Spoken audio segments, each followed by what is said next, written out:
flexible and adaptable. I think that's what we all know from events. It's like events have to be flexible and adaptable, and we have to have plans A through Z ready to go so something can change and we're well equipped, and the platform needs to be flexible. And I think that's been a lot of the problem with the event tech that I've seen. It's too rigid.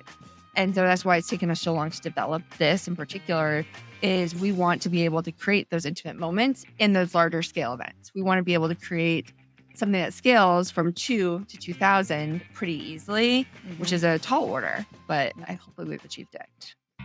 Welcome to Beats Working, Winning the Game of Events, where we share stories and strategies to turn any event or life moment into something unforgettable.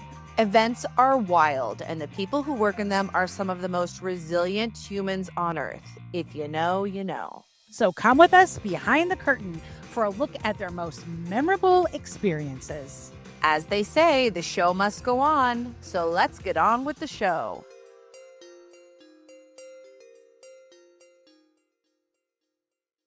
Welcome back to another episode of Beats Working, Winning the Game of Events. I am so excited for today's guest. Virginia Frischkorn is the founder and CEO of Partytrick, the operating system powering the experience economy, which I had never heard experience economy before either. And I love that phrase. And I really love the name Partytrick. I can't wait to hear how you came up with it. With a background in luxury event planning and a passion for making hosting more accessible, Virginia launched Partytrick to take the guesswork out of gatherings. Before founding Partytrick, she built and scaled multiple event businesses, including Bluebird Productions, an Aspen-based event production company. Recognized as a top innovator in the event industry, Virginia is on a mission to revolutionize the way people celebrate, connect, and create meaningful moments. Virginia, welcome to the show. Thanks, Alysse. I'm so excited to be here. How did you get your start? Like, maybe tell our listeners first, just a high level, what's your elevator pitch on Partytrick? Well, the very quick and dirty on Partytrick is gathering is a necessity, not a luxury. We need to be together, right? And I think a lot of people get scared and scattered, and it's like people enjoy it sometimes, but then the whole planning process is totally chaotic. So Partytrick streamlines it. It's like a virtual party planner in your pocket, tell you what to do, when to do, how to do these things. I've spent years in the events industry and realized it's not effortless for people. It should be effortless. We should enjoy the process just as much as we enjoy getting together. So our platform really makes it easy, whether it's a business or a consumer, with knowing exactly what to do, when to do, how to do it versus just being a framework. It's really like loaded and pre-baked for you, so you know you're set up for success. And it's so apropos that we started this episode talking about Libby's Polly Pocket, because pockets just sounds like it's going to be a theme throughout this episode. So what was you've spent years creating luxury events. What was the moment that made you realize there was a need for a tech-driven solution like Partytrick to be in everybody's pocket? Oh, good question. I would normally answer it with it was COVID, and COVID really highlighted that gathering is something that we all need to do. However, I've thought about this a lot recently, and actually goes back before, and it started when I had kids. And at that time, I was running like a couple different businesses in the events industry and realized I couldn't count on my brain to remember things the same way. And I wanted to grow and I wanted to scale my business. And I couldn't be in all these places and I couldn't remember as many things. So I had spent years, I spent probably the 10 plus years prior to that, documenting all of my processes. So I started my career in luxury hospitality at a 5-star, 5-diamond hotel. Actually wrote all the SOPs for them in the events like department and sales department. And so through that, I started documenting everything. I'm like, oh, wait, I basically built all of this out. Wait, why don't we turn this into basically something that I would build for my own team, because I couldn't be everywhere. I wanted to train people fast enough. Then fast forward, COVID came, really accelerated that, launched the beta, which the idea was, hey, look, we all are still getting together. Everyone says that they didn't, but they did. And it was, even if it was just like a family movie night or like a little pod dinner game night, people were still gathering and they needed inspiration and they needed the know-how. And so, yeah, I mean, it was kind of one of those culminations of like, I wanted to build something because I knew I couldn't remember all the things that would go into these multi-million-dollar productions. But then it was COVID that really like punctuated that everyone needs a tool like this. Like, it's not just for the pros. It started with, hey, this is a pro tool. And then it came into like, everyone needs to gather and we should just make it easy. And it's not right now. It's just way too chaotic. It is so cool. I haven't used the platform as a user, but I've spent a lot of time looking at photos and reading all about it. And it like feeds my logistical, like planning, loving brain. I just am very excited for other people to take a look at it. And you can schedule a demo so that you can test it out. But I mean, that is such a shift from actually, planning events and working, with consumers to moving to kind of that B2B like digital platform. How do you ensure that the magic and the personalization that you were giving to clients, like I said, when you were helping them plan their, events from start to finish, how do you keep that in the business that you're in right now? Like, how does Partytrick still deliver that magic? I think now people can actually have more magic, which is amazing. A lot of the time, so when you think about events, an event is an event is an event. So a wedding has the same things. Everyone thinks that their wedding is custom and unique. And it is, right? Because you have different people and maybe like things are a little bit different. But about 85% of that wedding, which is like the most custom experience in the events world, 85% is the same. That 15% is like, okay, are we doing green flowers, pink flowers, white flowers? Is it modern? Is it fine art? Is it traditional? So that infrastructure, like the operations of like all the vendors that go into play, when you need to have them, all of that can be systematized, which allows for that 15% that's where the magic actually happens. And so our platform, if you think about it, it's like this content rich project management tool. It allows for all of those operations to kind of seamlessly come together in one area. It allows for that 15%, the customization, to grow and things become more personalized. I was speaking with a large brand and she's like, well, everything we do is custom. I'm like, well, don't you book a caterer for every event? Don't you have rentals for every event? Don't you have transportation for every event? And transport, like all of these things. She's like, well, yeah, you're right. And I'm like, wouldn't you rather spend more time creating that really bespoke experience and creating that magic, the stuff that people love, than actually managing all the logistics that can be pretty automated or at least like shaved off over 50% of time? And she's like, oh, yeah, you're right. I'm like, So even those things that are highly custom can go on top of our framework and really get you back to that magic. And it'll also like help you encourage. Like we used to do something that was like our surprise and delight moments. And when you think about an event, every event should have this moment of surprise and delight. But a lot of times you're too busy with like logistics to actually like give that the attention it deserves. And now it's Who's like gonna surprise when I'm just like making it happen? Totally. And now it's like, hey, what are your moments of surprise and delight? Like we trigger and help the people who are using our platform be a little bit more custom. And this sounds silly, but like I've come from this world of luxury events and now I go to these really weird like tech events. And in these events, like the room's too hot, it's too cold. There's bar stools in front of the bar which should be removed. There's no tray pass beverage. Things that don't cost money, but they're just like would make the event so much better from the guest experience perspective, right? And so now we can actually remind the person who's executing, who doesn't really know what they're doing, hey, these are some best practices that are going to elevate your experience and actually surprise and delight these people who are going to these kind of like crappy parties over and over again. So one, we can encourage them to do it. And two, we give them the time back so they can actually, get creative on their own. Yeah, they can spend time on the magical part instead of figuring out the logistical like timelines and stuff like that.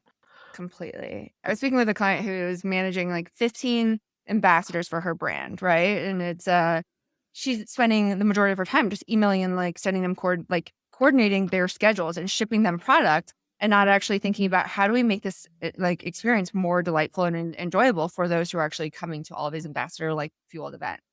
Like now you can actually like design them and actually create a better experience. And I think that's what people want. Like time is so precious that if we're going to go and spend it, better be spent well. And nothing's worse than like, getting dressed up, going to some gathering, and it's kind of a waste of time. So it's a responsibility of, in my mind, the person who's organizing to make the experience worthwhile. And now we can actually allow them to do that. Mm-hmm. How is it? I mean, to me, it sounds like almost like Slack for party people, like a one-stop shop where people can communicate with each other, which I can see being valuable in the weeks and months leading up to an event, but I can also see how valuable it is like day of the event, like on the ground, especially if it's a really big event in like different areas spread out. Libby and I have done all sizes of events that are Yeah. mostly business to consumer. I think the largest we've ever done is like 2,000, 2,500. So we've never gotten up into the 10,000, 15,000 range. But even at 2,000 people, it's a lot of things to manage. So how does Completely. that work with a team? What are the pros that they get to experience? Yeah. So the way that our platform and like our product works, whether you are, and so in exciting news, our consumer version is coming back very soon. So what's thrilling, because I love the consumer and I love the consumer experience. Our consumer is going to come back on top of the product. Same thing with small biz, and then this kind of enterprise version. And with this version, kind of like you're talking about it being a Slack, it's almost like Slack meets Asana, meets Canva, meets Paperless Post and Luma all mashed together. So events, as you all well know, have this kind of component where you design the event and the experience. There's the planning, so the logistics. There's the execution. How are you actually executing this? How is it getting put together from a production perspective? And then how are you reporting upon it? And our platform manages all of those pieces together. So end to end, and from when you're designing it and deciding what it's going to look like, to even, again, like what music is playing, to the logistics with the vendors. It'll send reminders to you when you're executing. So, hey, Alysse, you're doing this in 5 minutes. This is exactly what you should be doing. It will send notifications to Oh, bartenders. So it like a little literally will virtual keep assistant. it'll It's keep you amazing. 100% on track when you're doing. And then even afterwards, hey, by the way, it's been a week. You haven't sent your follow-up report. And it will pull all the report, because we capture all the data and metrics for especially our enterprise clients, to help them, determine what's working, what's not working, and provide that actionable insight to optimize later. So it's nice because it's this collaborative tool, several different, it's so robust, which is good and bad. There's permissions for vendors who are in, guests who are in, account owners, event owners, and everyone has different level of permission. So you can really truly collaborate and know that like someone's not seeing budget stuff that they shouldn't see, but they're still getting the benefit and the helping hand that it's a centralized source. It's a single source of truth. So for better or for worse, it's a complicated product that hopefully solves a simple problem of just getting people together in a better fashion. And when is the consumer version going to be back? So we had a very modified version that didn't have our invitations, didn't have budgeting until January of this year. So it's end of March 2025, and we're actually launching it again in about 3 weeks. Ooh, So I'm that excited. is it's so much fun because it's great for kid events, great for housewarming, book clubs, brunches, the bridal kind of component. All those bridal related events are great, not weddings, but the side events. So consumers back, and it's great because then the three of us can be planning an event together. And Alysse, you can do beverage, Libby, you can do music, I'll do food. We all kind of like take our pieces of the puzzle and can collaborate on that tool, or just have like viewer permissions. And if I were planning something with my mom, I'd let her see what I'm doing, but I wouldn't let her touch it. So Can you connect it with things like Eventbrite or any of those other services that people use for digital invitations? right now, because we have our own invitation feature and ticketing feature that we'll be rolling out, it really will be ours. However, obviously people can use whatever they'd like, but we have kind of like the ticketing component. It'll come in also at less expensive than what Eventbrite does. Our invitation Ah. feature, I know, which is amazing. So we'll have like the whole event marketing side. The invitation feature will feel like a blend of a paperless post meets Luma. So it's Okay. great for social. And again, we really want to keep consumer first. And whether you're going to a professional event, like something at a law firm, or whether you're going to, a friend's party, it's a party. It's a gathering. It should feel nice. And I think that sometimes some of the platforms feel too, I don't know, antiquated, old, and too professional. And I think this is supposed to be light. We're supposed to be celebrating, whether even if it's just for a meeting. Why not enjoy what we're doing and sharing time together? So all of our design is really light and friendly. One of the things at the company we work for, Work P2P, that is important to us is to capture the learning of all of our experiences and events. You talked a little bit about like the recap and reminding people to put in their recaps and their final budgets and all of that. Is there a place where like you can upload all the photos with the photo credit so that everybody involved would have access to those to like put into their own portfolios, etc.? Yeah, definitely. So the nice thing about, again, the collaborative nature, and I think if you're going to do something, you might as well learn from it, is we have, again, really robust reporting, but also this great, what we call our brand hub. So for our business version, it's called the Brand Hub, where afterwards you can upload photos, share your photos, have all of your post-event recaps and reports, any of your kind of like brand approved vendors, your brand guidelines. You can actually operationalize those guidelines. But the nice thing is, again, so from a planning perspective, you can basically personalize with your brand on top of it. But then to basically keep conversation going and keep engagement, that can all happen on the platform as well. So whether it's event specific or even just those who are invited into your workspace. So pretty flexible and again, highly collaborative. So no more kind of like text messages all over the place or WhatsApp and groups and iCloud albums. It's all, again, centralized and very easy to access in one spot. It almost feels like, again, anything you could kind of want that touches events in one area. Libby, are you going to be okay?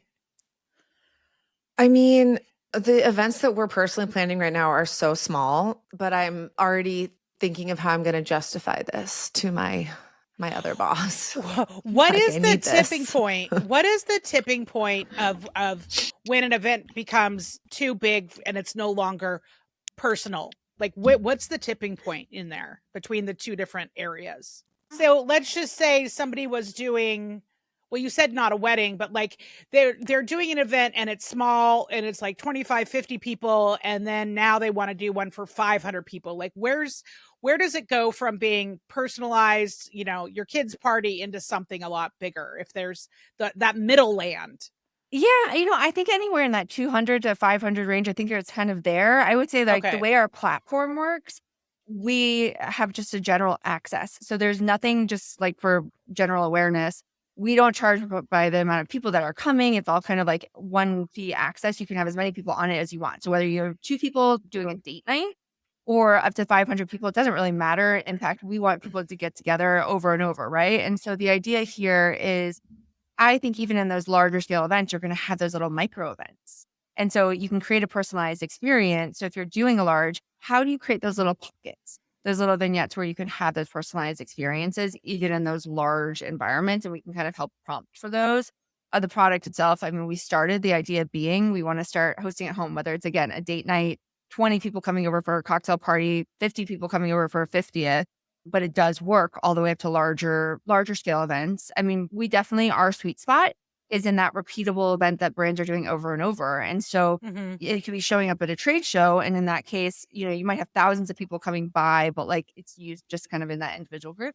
It could be used for a concert. It's pretty, again, flexible and adaptable. I think that's what we all know from events. It's like events have to be flexible and adaptable. And we have to have plans A through Z ready to go. So something can change and we're well equipped, and the platform needs to be flexible. And I think that's been a lot of the problem with the event tech that I've seen. It's too rigid. And so that's why it's taken us so long to develop this in particular, is we want to be able to create those intimate moments in those larger scale events. We want to be able to create something that scales from 2 to 2,000 pretty easily, which is a tall order, but hopefully we've achieved it. What role does AI play in any of this? We are building a couple different fun features. Have you jumped into the deep end of the pool? We totally have, for better or for worse. There's a lot that our team uses just from an operationalization perspective, in terms of like how we're doing some of our design, how we're filling some of the content in. However, I will say, like, events, it's a taste-making industry. And it can't, a lot of AI right now, and like we play, how do we hack? How do we get something 80% of the way there and then put an expert? And so I actually have 3 experts on my team in slightly different verticals that have all been in the events industry. Because what we know as event experts is like, chat doesn't get it. Chat doesn't get the like high touch things that we know after years. I've been in the events industry for like 18 plus years. We know how to do things because you just intuitively know it. How do you source? How do you curate? And there's a personalized touch. So the way that we actually will come at it is, again, it'll give us a jump start. We are building 2 AI features that will roll out from like a kind of we think we're going to name her Polly. We're not sure. Kind of like it's a chatbot that's actually pre-programmed. Polly, I love it. Polly, there's Polly a theme. In your pocket. Polly in your pocket. I know, actually, right where it goes back to. And I feel like I know no Pollys anymore. So yeah, that, and then an image generation kind of tool, because I think people can't visualize events very well. And there's one that's kind of out there right now. But when I was doing these large scale events, we spent so much time and money on 3D renderings of events. And people would love to be able to see, what did we select? How do we actually visualize it? Because it's really hard. Some people are visual, but most aren't. So It definitely plays a role, but a growing role, and we'll see where it shapes and evolves. Oh, Polly, can't wait to meet I you. know. She's cute So right now. Yeah. she's cute. She's cute. Partytrick has been described as the Shopify for experiences. So can you tell us what's next on the horizon for Partytrick? What kind of things are up the sleeve and, the broader experience economy? Yeah. It's interesting because there's this whole segment in events that gets forgotten. And it's these small events, it's these small brand activations. It's like your berries down the street doing a brand activation, or a lot of like the up and coming CPG brands that are doing really cool like media dinners. They're underserved. And so I look at like what's next, and the way that we've been kind of explained as Shopify. It's easy for a consumer, really easy for the business as well, right? And you're getting actual insight, what's working, what's not. So that's kind of the tie-in with Shopify. What we're seeing is that conferences are well served. There's a lot of tech out there for it. But what I see with the future of events, future of also just like the economy in general, is like people want experience, people want community, they want to foster connection and community, and that's done through in-person experiences. And brands are leaning into that. Acquisition is harder than ever, so we're focused on like loyalty and retention. That is done through in person. And so we can really come in and serve these kind of forgotten events, making them better, optimizing, and then providing the business with all the intel like, hey, this event converted, this one did really well from a, social media impressions perspective. I mean, when you think about events as well and what's coming up, most people, when they plan, they're like, oh crap, I have to do an event. What am I going to do? And so they just throw something together, but not thinking about the clear call to action. Is this to drive conversion? Is it to like, just generate social media impressions? And if you know why you're doing the event, if there's a clear CTA, you can actually measure. And so we can kind of help brands with that because it's something that they don't think about often. They're like, oh, I just have to do events. Events are trending. Because all the newsletters right now are like, do events, do these media dinners, do influencer events, and thinking about how do you actually, if you're going to spend money on it, how do you make it work for you well? So one, great experience, and two, like learn from that experience. So for us, we're actually kicking off all of our activations, we're kicking off an ambassador programs, and just in general, really supporting that kind of white space in terms of how are we supporting brands that are doing activations after activations over and over. I love that. Libby and I went to the Northwest Event Show recently. And one of the things that we noticed, we have been going to that show for, I don't know, 10 years, 15 years. And there's many years where it feels like it's the same show over and over again. But this year felt different. It was noticeably fuller with more vendors and more people at the convention. And then like one trend that I noticed that I had not noticed before was a pop-up crafting experience, whether it was decorate, a trucker hat or a canvas tote with patches, or it was a huge group paint by number mural, or it was some other kind of crafting, at a table experience.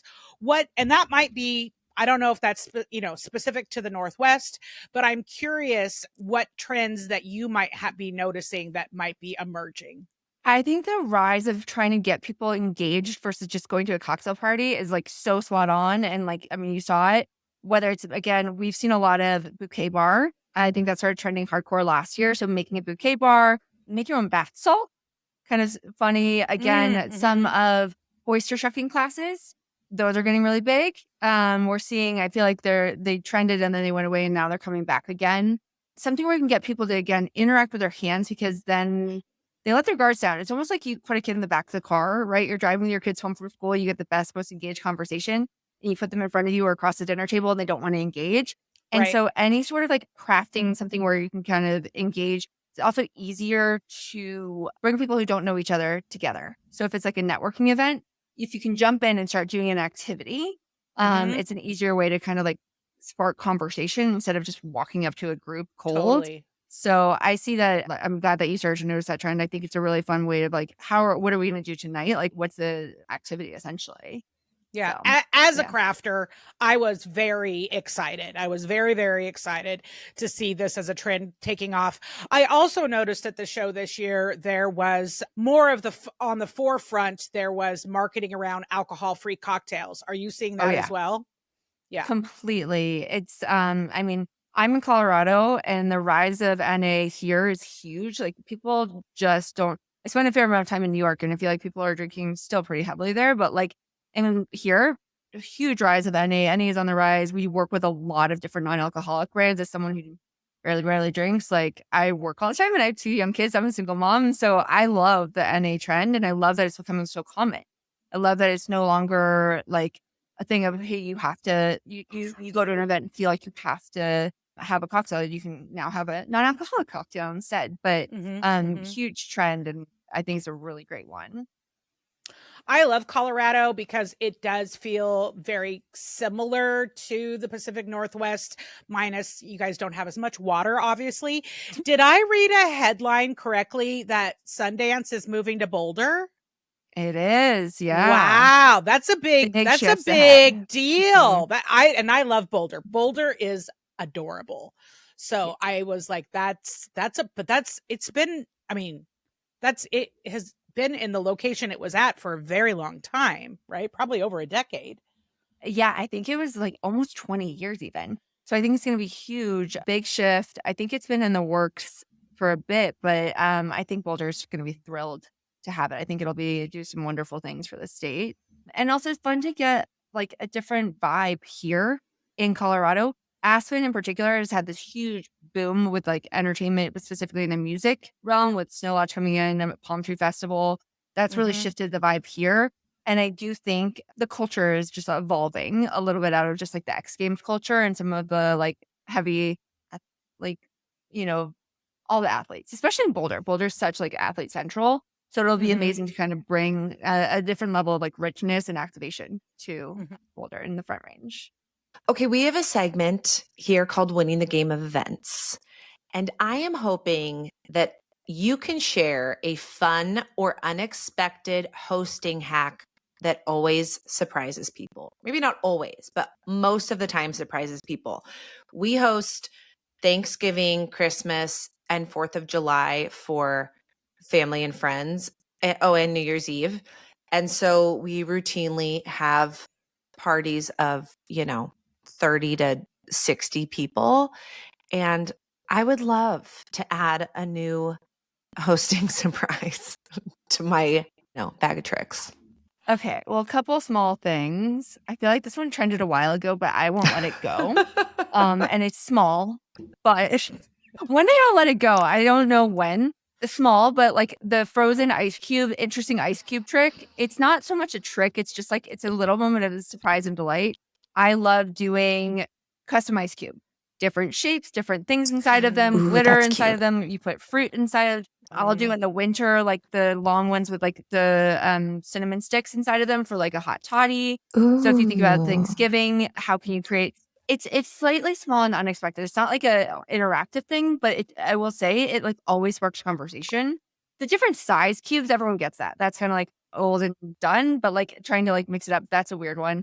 The other one, and because I'm like into senses, I like to scent spaces, but you want to be careful with like not scenting too much and like throwing something off with food.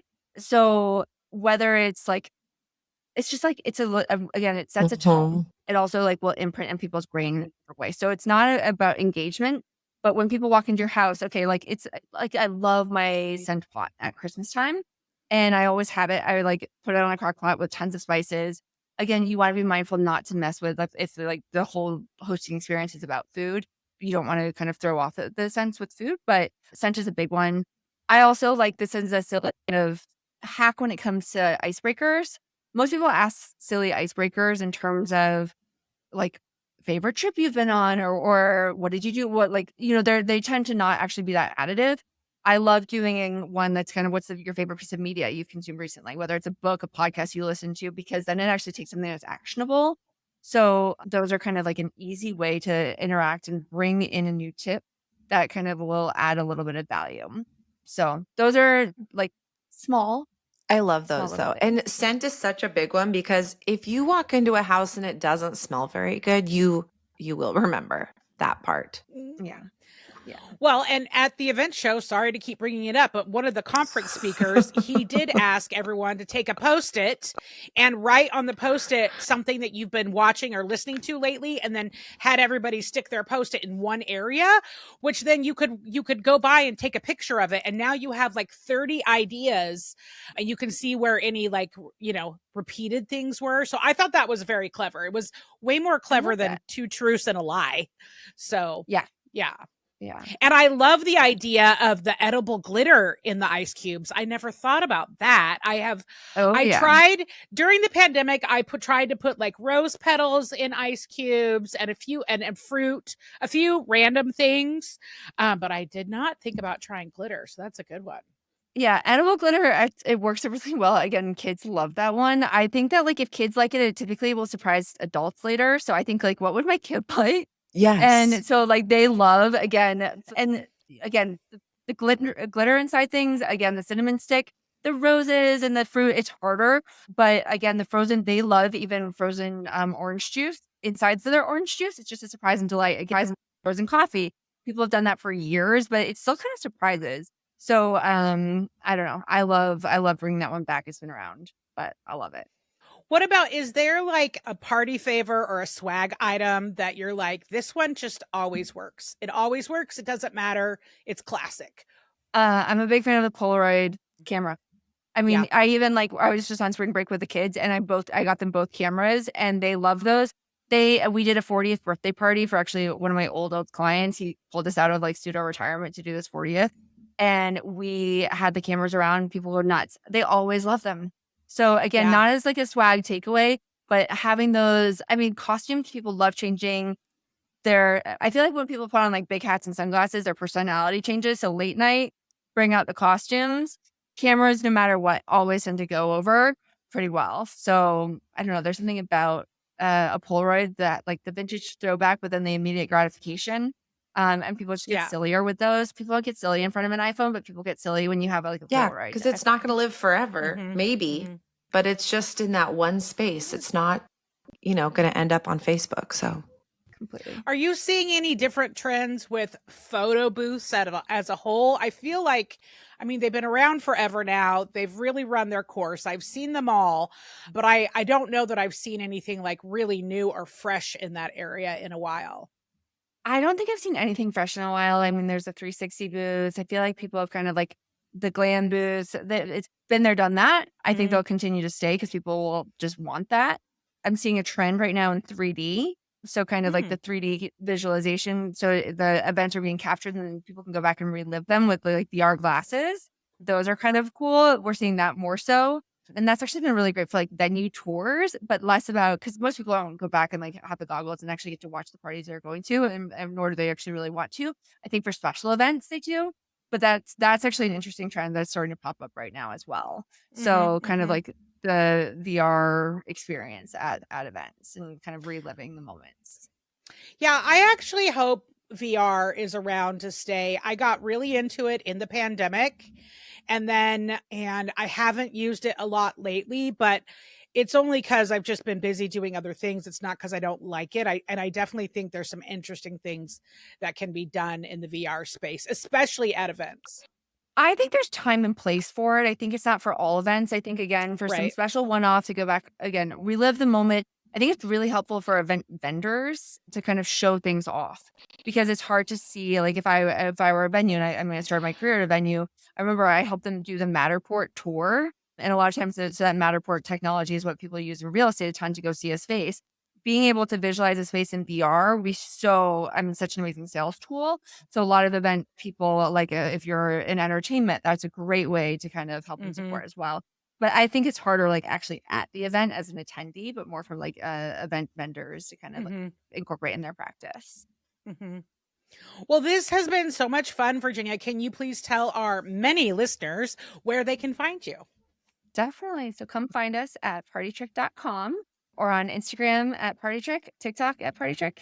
And sign up for a consumer account. We are, again, opening that up again very soon. And consumer memberships are free on our platform. We want to make hosting accessible and easy for all. That's awesome. Ah, that's so fun. That's so fun. Yeah. And Libby, I think you need to do a demo for the bigger packages too. I'm going to have to, because you know what? The events that we are doing really are small, but they are repeated activation events. So I do think I've got a case for this.